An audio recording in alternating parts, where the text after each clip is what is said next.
The night Max wore his wolf suit and made mischief of one kind and another,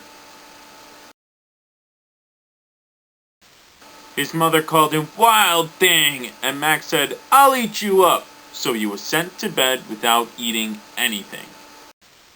That very night in Max's room, a forest grew. And grew.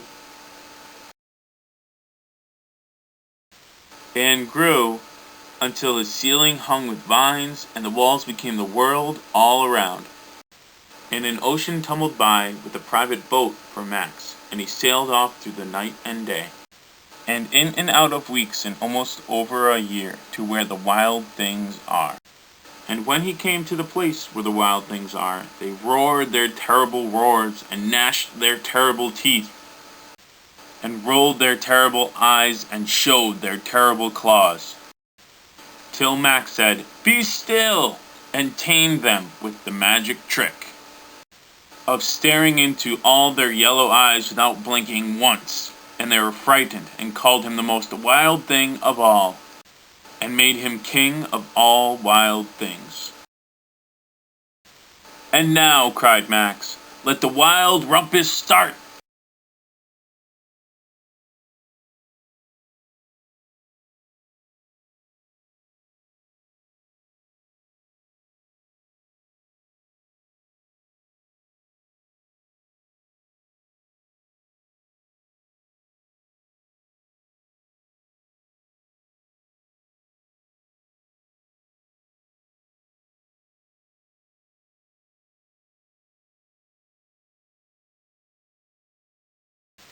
"Now stop," Max said, and sent the wild things off to bed without their supper. And Max, the king of all wild things, was lonely and wanted to be where someone loved him best of all. Then all around from far away across the world he smelled good things to eat. So he gave up being king of where the wild things are.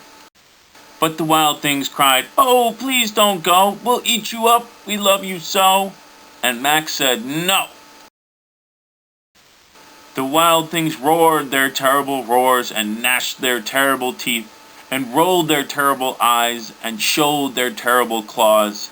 But Max stepped into his private boat and waved goodbye and sailed back over a year and in and out of weeks and through a day and into the night of his very own room where he found his supper waiting for him. And it was still hot.